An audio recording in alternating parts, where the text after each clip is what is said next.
ebulie ya elu tie jide Ugochi na-aga n'ihu. Biko ka anyị gbakọ kịta wee kene n'Eze-Ana. Eze-Ana ị ga-adị.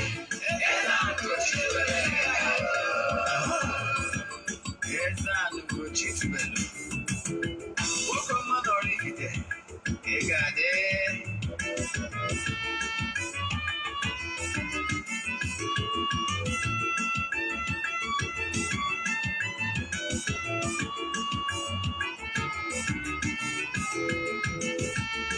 Odinana bụ eziokwu, Odinana bụ ụzọ ndụ. Ịma na o nwere olu na-eti mkpu na-asị ụmụ Igbo chigharịa, ụmụ Igbo chigharịa. Kwa mbọsị ọ na-eti, n'ụtụtụ n'abalị ọ nọ na nkụzi.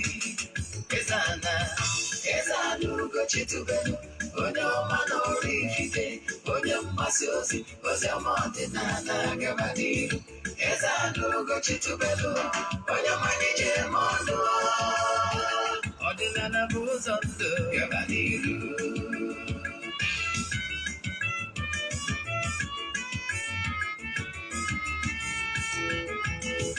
Eze-Ana Ugochi tubelu, onye ọma na oraifite, onye mgbasa ozi ọma ọdịnala gaba n'ihu.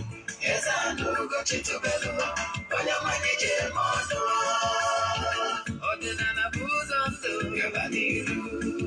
Eze-Ana ga-adị, Ugochi tubelu ga-adị. Ugochi tubelu temple ọ ya adị, maka na eziokwu anwa chacha ndị ụka erighị anyị front and back, ndị oche eri anyị front and back. Faja si kara aka ghọrọ ụmụ Igbo si anyị rapụ nke anyị na nke faka mma. Bụrụ Baịbụl bịa, akwụkwọ akụkọ efefe chọọchị fa okporo ụka bịakwa. Mana Ugochi tubelu ekweghị ekwe. Eze-Ana si na ọma mme, ọdịnala ọmanwụ chacha. Oge ọbụla ọ na-eti, ọ nọ na nkụzi. Chukwu abịa ma gbaka ume, ọdịnala ya dị.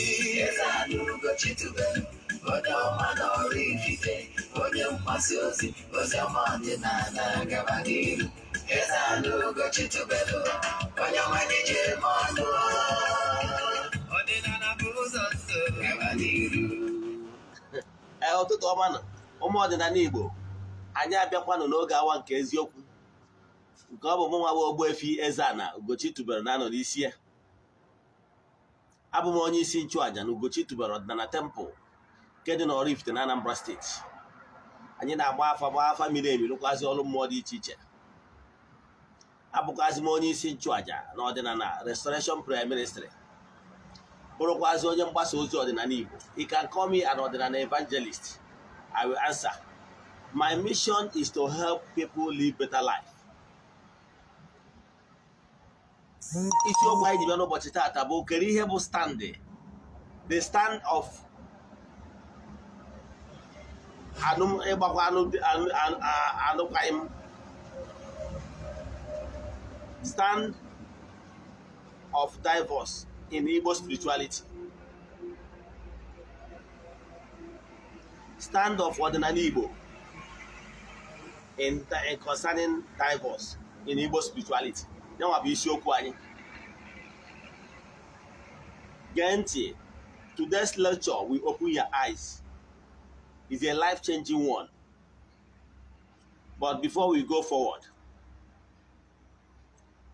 I want to go to Monday and Thursday. We will be canceling. We go to the temple. Canceling I will free. Oh, but I did my neighbor fire and but Monday or Thursday we will be administration. I want to get the local one. Oh, one of catch work get you work over. Oh, but I did Kubioku. Was in there, I had a try to him. Oh, was I did Kubioku using Odinana method in our administration. There is power in spoken words. Oh, was I did Kubioku chụọ aja nsure ọkụ n'isi ndị niile na-esonyere anyị, our fans all over the globe. Agwakwara gị na aja anyị na-achụ na ọrụ mmụọ anyị na-alụ na afọ anyị na-agba na distance abụrụ ebara ya. Ị nwere ike isonyere anyị all over the globe. Ị nwere ike ime ebe ọ bụla ị nọ, face the east. Remember, ma yọọ ayịyọ ka mmụọ niile nọ n'Ugochi na temple nye aka ka ihe ọbụla ihe ị na-ayọ ka iketa oke na aja na ọfọ anyị gọrọ n'ụbọchị ndị a. Ị nwekwazịrị ike ịbịakwazị n'onwe gị na ọ bụrụ na ị nọ nso ụbọchị ndị a maka kanselin ya na ikwubi okwu n'isi gị, maka na ike dị n'okwu ọnụ, nọ ike okwu ọnụ ka Chukwu Okike ji wee ka ụwa. Echefuna na aja anyị na-achụ kwa ọnwa nke ọnwa Febụwarị ga-ebido Febụwarị 6th. Ụfọdụ ndị mmadụ ebukubegori, o nwere ndị bukugoro throughout 2023. So ọ bụrụ na ị chọrọ ka iso na ya bụ aja, agwara gị na aja abụ aja mbunye elu, aja epụta ihe. Enwere lots of testimonies. Echi isonye na aja, ihe ị ga-eme wee forward or 3 prayer request, then email donation token to the account number. Echi atizie m na WhatsApp, agwa gị details ya na the account number I need from you ka enwe ike bukuo gị maka nke ọnwa Febụwarị. Ọ na-ebido na Febụwarị 6th ruo Febụwarị 19th, that is 14 good days. A ga na-achụrụ gị aja na temple. Ụbọchị anyị na-ebido ya, anyị na-achụ aja dị iche iche n'ime temple. Ụbọchị anyị na-emechikwa ya 19th, anyị na-achụ aja dị iche iche, chụkwa aja ebu wee mee saraka. So ị nwere ike iso na ya bụ aja. Eche chat m na WhatsApp for more details. 08057837672.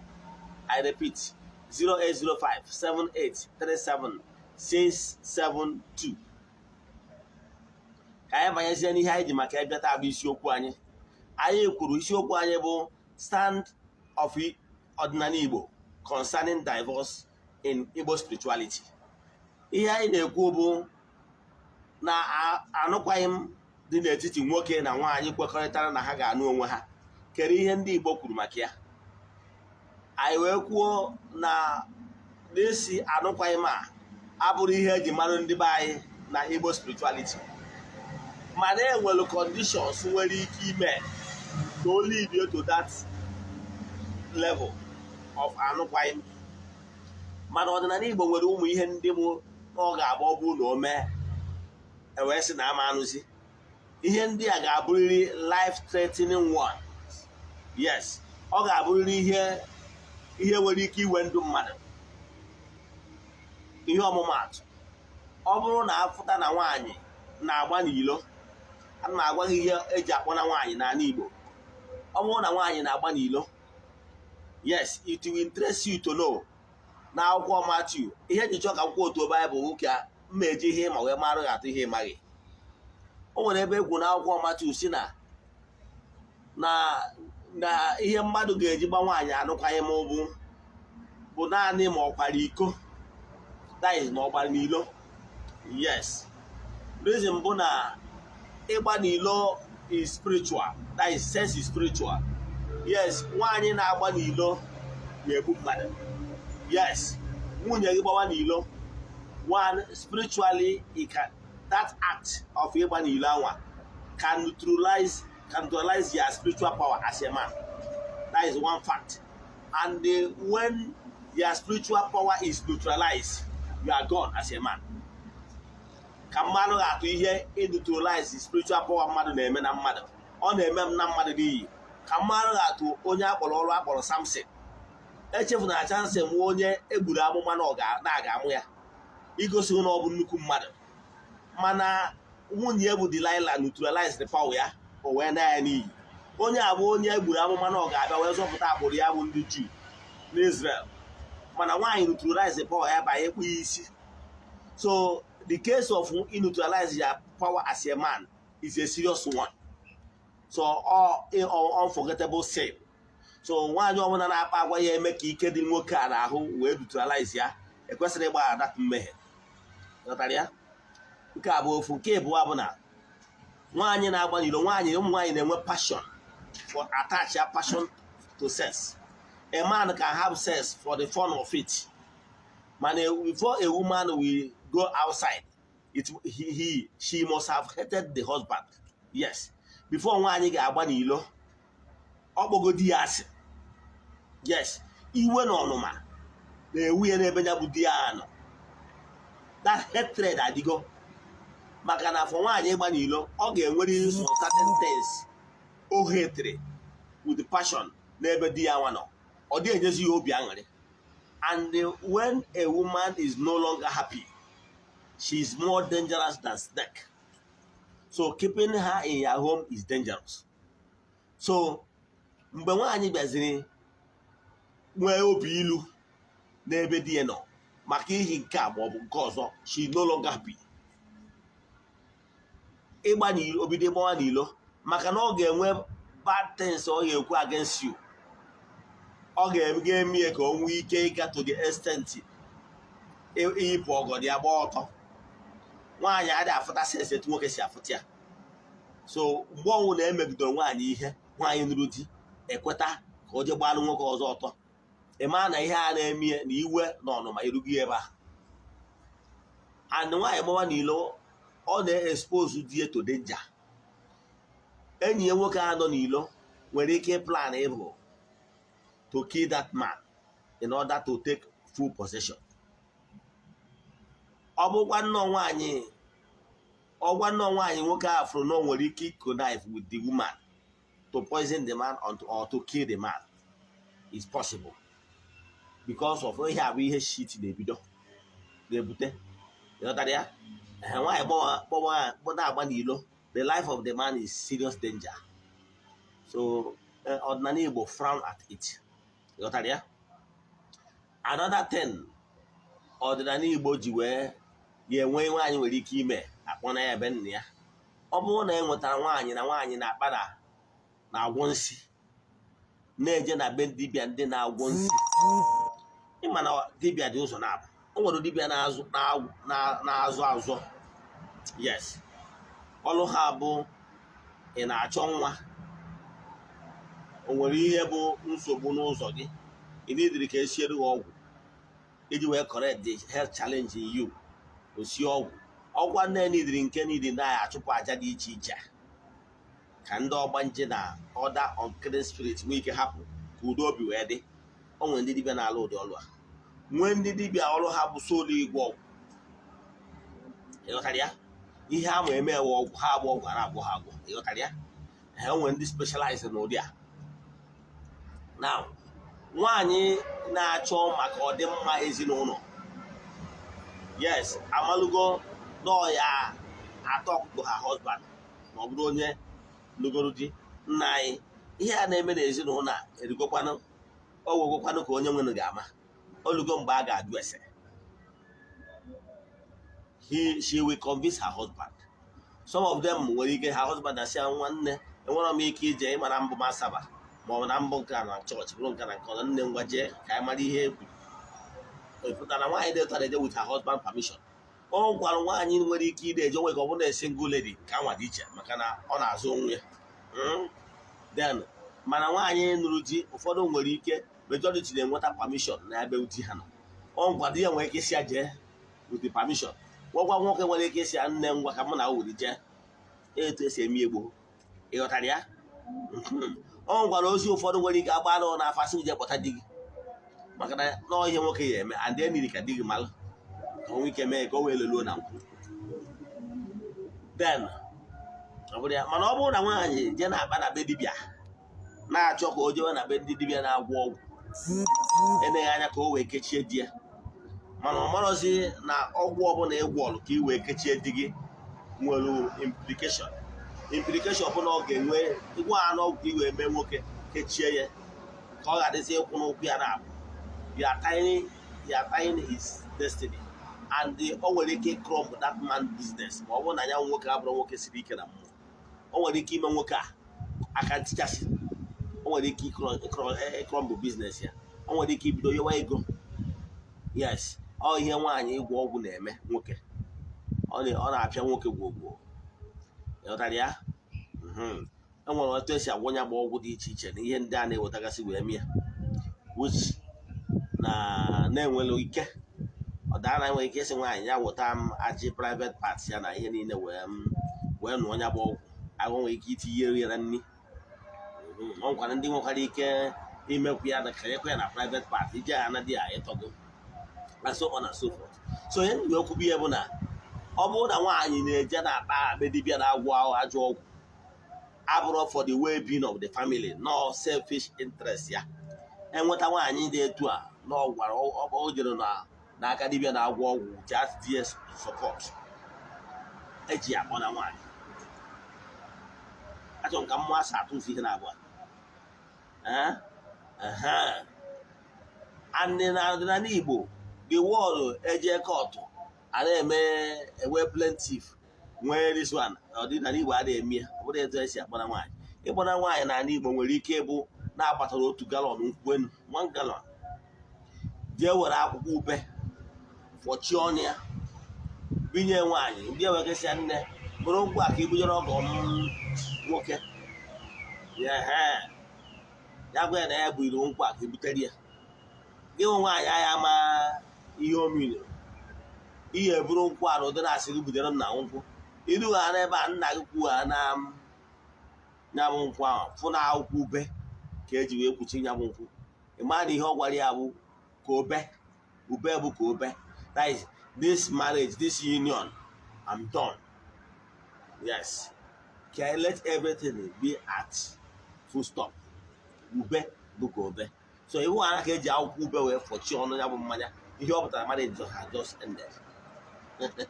Etu a ka Igbo si eme. Ịghọtara ya?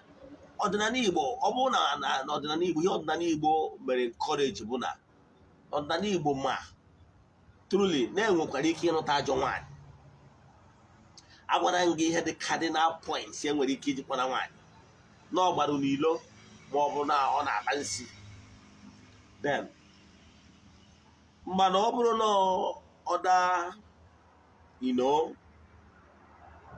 disobedience ọ dị isi ike ọ dị take advice kandi nwụọ abụghị onye udo abụghị onye na-achịkọta ezinụlọ and so on and so forth ọ na ọ na-etu o si akpa agwa na-ebute disgrace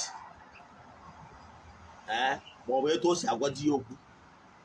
Ọdịnala Igbo adịghị ekwu okwu divorce. Ihe ọdịnala Igbo na-eme bụ ọ dị n'ụdị a ihe ọ pụtara na ya bụ nwaanyị n'idiri enyemaka. Ịghọtara ya? Ma ọ bụrụ ụfọdụ ụmụ nwaanyị na-abụ ọ bụrụ na ndị pay as you go, o nwere ụfọdụ ụmụ nwaanyị anụrụ anụ mana ọha pay as you go. Yes, pay as you go bụ na nọọsịrị gị nna anyị pịụta m ntọrịka wesị ya nne na ego adọrọkwanụ mịọ eme ọba ka ya ahụ aja ị na-asịzi ya nne bịa ka ụnụ rụọ ọrụ ezinụlọ ọba ka ya ahụ aja. Ịghọtara ya? Ị na-ekwu o nwere ike na-agụrụ gị ebudo mmiri tụsịa izuru ike na-ekpere gị ikpe okwu. O nwere ike ikwukọtazie ya nyebe ya nsogbu. O nwere ike sị nwoke a bịa nnọọ mee nnọọ ya ka nzuo ike ka nlahụ ọrụ ụla o jiri obi eme ihe ọ na-eme ya na-akpọ ụdị ahụ imesigo. Ịghọtara ya? So when such a thing is happening, it then means that the marriage is in shambles. So ihe ọdịnala Igbo na-eme bụ nwaanyị kpawa agwa etosiri etosi di ya na alament ihe a ga-eme bụ anụkpuye nwaanyị. Yes. If I will borrow words from one of my friends, I say no to nwaanyị na-egbu nwoke. Ọbụchara eziokwu. Yes. Eziokwu dị asọ ha bụ na ọbụchara. Ihe dị sọ na ọbụchara ọbụla di na nwunye nwere fọmụla eji anụ ya na-edosi dabara gị na onye depending on your capabilities. Yes. O nwere nwoke naturally, even mgbe gburugburu o nwere nwoke naturally nwefu nwaanyị ka ọ nụrụ. Nwoke nụrụ multiple. All dependent because it takes two to tango. And again, any the wisdom to handle more than one. And and all that things, including the financial muscle and rest of them, you get work over. You can never is known there. So, if you have good financial strength and they have what it takes upstairs, which you can handle it, I will advise you instead of keeping concubines here and there.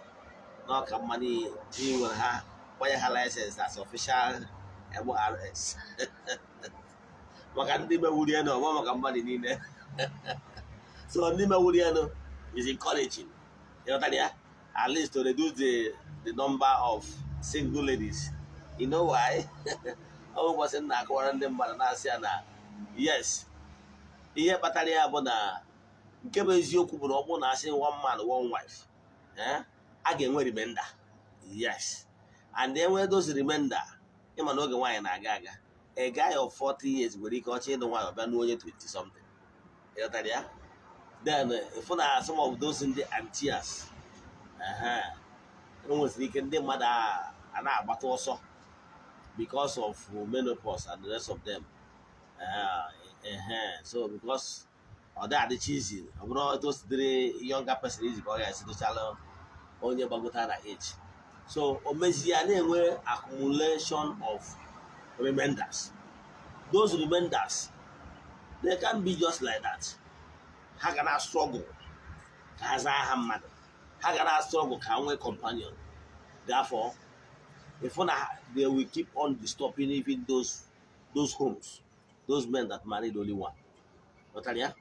So if this side chick of a thing will not stop.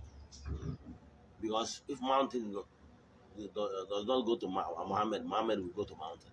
So it will keep on being problem. Man, ọ bụrụ na oge of working when they came to more than wife, based on the strength. Yes, it's encouraging. I support that. Yes. If for any reason you decide not to have concubines, instead you want to marry them officially when you are capable. I don't know when you are not capable. When you are capable, you have my blessings. Yes. But when you are not capable, one nepota. Yes. So so him one when they go Odinana Igbo does not support that. Here they may why the stubborn and those minor things. If they were cardinal sin, capital sin, and the Oberenja. I wonder why committee those who are they regard as capital. Everybody more then I under was then why not walk why you did to a capital.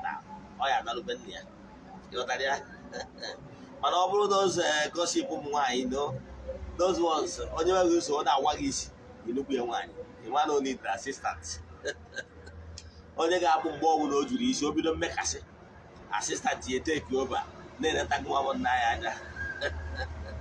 You know that, so that is the stand of Odinana Igbo. Actually, this word divorce is not from us. It's the American statistics. Here, for them, with a high number of divorcees that on increase daily. It's a diocese, marriage tribunal, let's say college or even Anglican, go to the marriage tribunal. They have them with great numbers, then they may apply for divorce. Then, minus that one, even in the site in normal courts, and we're on the rise, divorce cases. You know why? In the world of today, the feminists, then actually feel that working at one would office. Working at one other quite go higher. Or you know, one that did that would have easy office in 80. Even now, we had no copy where two or one buy. Natalia, dinner won't have office. Natalia, mentality. Submissive is a must. Never want your banana, never tiano. Now, what Genesis ever other than if I write that at the custom. One year, Menatalutia, and a dear broth. I want to hatch nigga to Hana walk and wine. What they call right in marriage. We would have created them in one day. But for a Chineke Kachal working messes here, feel that the worker need that only any maka helpmate working if they are not on equal right. So when you're on an agwagi, I'm working on wine with equal right to read this evening. On the Western culture, which will hurt you badly. Watch those countries every and easy that talk about feminism, like America. Divorce cases on the rise. ha divorce ọ nọrọzie as a divorced woman chọzie obere nwa ga na-abịa asabisi ya na browse ya ịghọtara ya then o werezie ego ahụ o ketara na divorce case ya nwa wee na-ebiri ndụ ụnụ amụtara ya na-achọ ihe ọ bụrụ ihe Africa does not support that ịghọtara ya divorce abụrụ ihe eji mara ndị be anyị so isi nwoke na nwoke a nwaanyị abụrụ ofu the man remain the head yes why the woman is the neck I agree ị ga-emenatara di gị na di gị nwere equal right at all even in marriage the man remain the man and I can tell you if you treat your man as your king ọ ga-treat it like his queen mana mgbe ọbụla ijezi ga-aga na di mawa aka equal right you will lose her, you will lose him iwe nene ịghọtara ya so gị na di gị ama amanata aka ma gị na ya nwere equal right menatara uti gị ụmụ nwaanyị bịa n'ụsọ advice m chọrọ inye gị asị nwaanyị ikwekwana ka gị na di gị kpee ikpe yes ọ bụrụ na di gị wee iwe ịfụrụ ọ dị upset ikwekwana ka o nwere ka aka ihe ụmụ nwoke mechiri ntị ha ụmụ nwaanyị ka m na-agwa ebe a ka ụnụ na-adị ya ka nwụrụ atachọbụ iwenata onu onye gwakwana anwa kwe ka di gị chịrị ka aka pụọ out of anger ọ bụrụ na ọ chịrị ka aka pụọ ebe ọ dị na bịa palọ ma ebe ọ ya cool off and onye ebe ọ ya cool off nwaanyị ma ka esi emeta nwoke mma cool off iluzi okwana di gị maka ọ pụwa ada ilo kpọwata ya kpọwata siri ike you will do over 200% work to bring him back so ọ ka mma n'iweturu obi ọ ka mma n'iweturu obi maka na ọ bụrụ na ọ pụọ a na-apụọ ịgbawata ya ị ga-alụ ọrụ ova na ịgbawata ya so ihe ị ga-eme bụ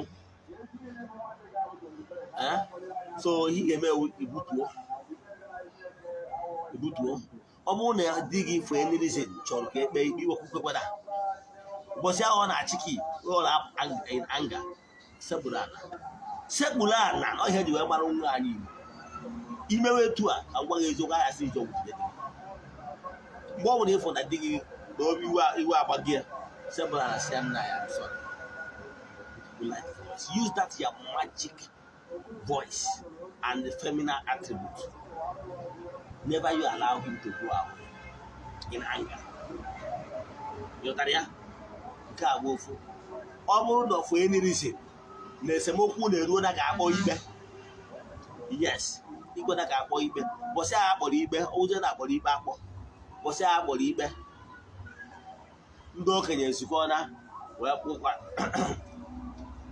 na ihe anyị ji wee bịa bụ ka eleba anya n'okpuru ụka Ifeyi nwa na di ya bụ Joseph n'ọnya ka eji wee kpọọ ikpe ikwena ka ekwuche wenye aka elu si okenye na-ekwu okwu ya biko na nwere okwu onye ga na permission go straight to your husband mgbe kwubere anything simple ana see my husband I'm so sorry na fault si gị n'aka biko ya gbaghara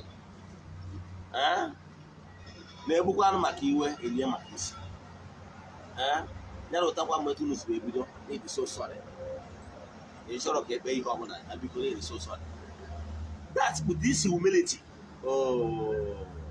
anyị abụ ya mmiri n'obi ihe a ga-emezi fize ka ndị elders ga-esikwa n'aka na-eche ka amadụ ka ewere ya shọ ya nke bụ eziokwu bụ na ma ndị ikwu ya ma ndị ibie ndị so ebe ya nwe ikpe ga na-ene ya anya wede kpọlite nwunye ya kpọlite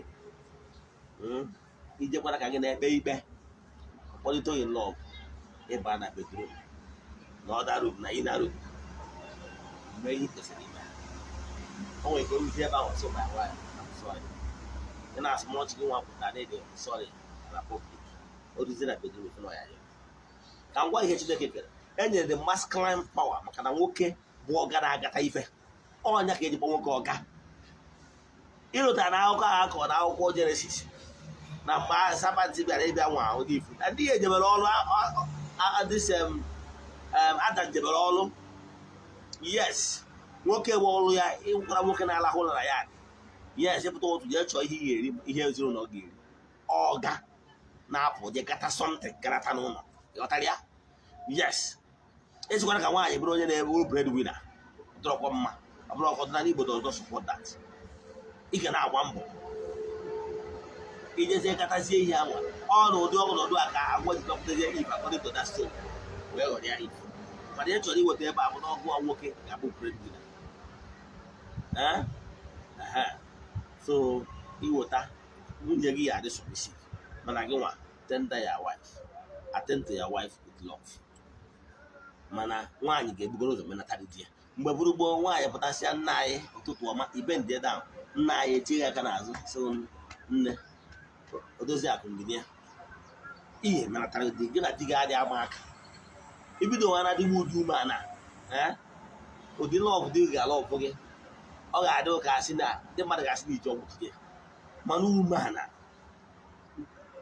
ebụrụ onye nwaanyị na-eme na gị okwu a na nna anyị esi na my husband I'm so sorry menatara ya ịmara ihe ọ na-akọmplen ya bụkọrọ ọ na-akọmplen ide I don't care echi si na ndị mmiri na-eme gị some of the marriages na crash na-abụrụ ndị mmiri okay some of the marriages na crash is out of stubbornness and ignorance feminism gị na adịghị adị akwa ama aka gị na ya nwere egbo right in marriage so ọdịnala Igbo does not support ka nwoke gba nwunye arụkwaghị unless you commit those cardinal things mana ọ bụrụ na ọfọ not minor quarrel and this and that ọ wụzie na okoro oji na obi agbawa anaghị enugwu ya nwaanyị ọdịnala Igbo ịghọtara ya so mana ana m agwa ụnụ ụmụ nwaanyị ihe ị ga na-eme sometimes ana m achị gwa na mbọsị a nwoke a bịara ịbịa n'oge ụbụrụ na obi nnukwu nwaanyị yes ọrụ ọbụla ọ na-egbu ya ka mmanya mana mgbe ụfọdụ nwere ike ọ batazie ya attitude eburo chenji ya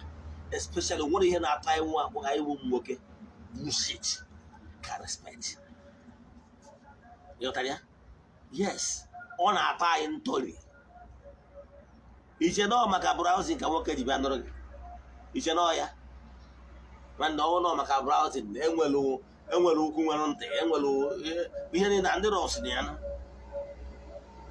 the time where groundnut no dey people no chop concrete yeah before ọ nụọ gị o nwere ka o si agbacha akwara dọtara ya ana ị na-ekwuzi anya ịfụ na ọ bụrụ gị nwa nwere dibesi ukwu dọtara ya na ọ bụrụ na ọ maka ukwu ọ bụrụ ya nwa yes ọ bụrụ maka nri afọ aka nte yi na o nwere ebe dị gị na-eji aka mkpụrụ pọintị akil o nwere ebe ọ na-eri ofe ọ na-eje na nke amaka na-egbu azụ na-eri ife o nwere ebe ọ na-eri aka agụ na ụka dọtara ya agụghị egburi ya kpụ ịbịaba otu udo nwere ebe ọ na-egbu ọ maka nwa ahụrụ maka nwa mma gwa na onwe so celebrities gbara ụdị kpọọ afa daga o nwere ndị celebrities anyị ma ha nụrụ nwaanyị officially mana ha nwere ụmụ ịchọga kpọọ afa ịchọga kpọọ bụ musicians yes agbara ga kpọọ afa dị anyị so mana onwe ndị musicians nwere baby mama amụọrọ ha nwa give use their own na-maintain nwa mana ha nụrụ nwaanyị officially dọtara ya so ọ gwa ka ịghọta ahụ na ọ bụrụkwa maka nwa the greatest thing ị ga-enye nwoke ụfọdụ ụmụ nwoke na-alament nwere ike because of na ịmụtara ya nwa ofu iro na nwa anyị dịrị jos ka enwee mother around ya obi ya apụgo n'ebe ị nọ ihe o ji gị mere owu jos ka ị bụrụ na niile neta nwatakịrị mana obi ya apụgo ikwena ka obi dị gị pụọ n'ebe ị nọ dọtara ya ikwena ka obi dị gị pụọ n'ebe ị nọ ihe ị ga-emeri ya bụ respect ị na-enye dị respect ya o nwere ihe ọbụla nwa nwoke ya afụ nwere ike ọ bụrụ onye nwoke ji ukwu egbe ọrụ o nwere ike na-apụkwa n'iro nkwari side chick mana ikwu ha n'okwu eso ọtọ nwunye ya relationship gị na ya ka ọtọ ojiro family ya achị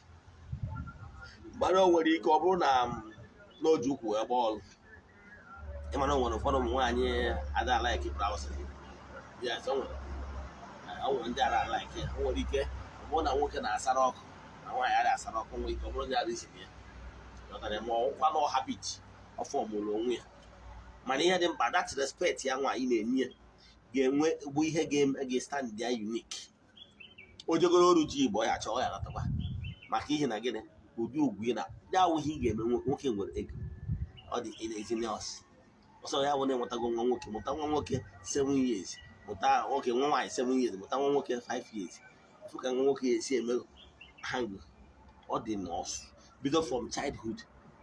Yes, we have that ego. So if you onye ọbụla ị na-eme and trample upon a man's ego ọ ga-asị let the heaven rules. Understand? Ọ ga-asị ka ihe ọbụla ga-emechi ya beta. So imekwana anything ọbụla to look down on your husband ego and so give him respect which he deserves. So ịghọtaghị ihe nkọwa maka ọdịnala Igbo na ihe nkọwala ọbụla the word divorce does not originate from us. On do ụka ọbịa nwetara ya mgbe burugbo so ozi ihe na-agba akọ ya nwoke mee nwaanyị mee akpọna gị ya mana ihe ndị ọzọ niile ijekwa na marriage tribunal ife na some of the things na-ese okwu ụjọ minor thing ga-abụ ọ bụrụ na mgbe gboo ihe ga-eme nye ya oche azụ n'okwu ya nwaanyị ọ sị ya ihe nwere ike ime ọkada ọkwa n'afa gị ịghọtara ya ka anyị ghọta ebe ọdịnala Igbo udo ịghọtara ya mana gị bụ nwaanyị tata etikwana m ọkpọsa aka ị ga-emekwa awụ were advice ya nyere gị maka ọdịmma gị maka na mgbe ọbụla enwere divorce ọbụ nwaanyị na-ata ahụ ya ị nwere ike ime believe na maka na pankeki na-arụ ya ọrụ n'ihu ị nwere ike ime believe na maka na ọka nwoke na-agbado gị aka tell you akwụna na-ebe akwa nwa bụ na nka mgbe ị ga-abụ ihe i mere onwe gị mgbe di ji atọ ụtọ bụ n'ụwa mgbede yes mgbe anyị ga-eruga ebe 50 years ụfọdụ nwoke na-agbado gị ndị mpa mmadụ sị ebe a chọrọ kụzi ya level ewetara aka n'ụmụazị so mgbe ị na-eru 50 mgbe ị na-eru 60 mgbe ị na-eru 65 mgbe aka ya ama na nwaanyị enwere di ife mere ya nlecha vidio tọsara ya ndị ya dị na ndị enyi ọ ya adịkwa ụdị oge a 9 o'clock echi niile bụ Monday ya gazie ọfọ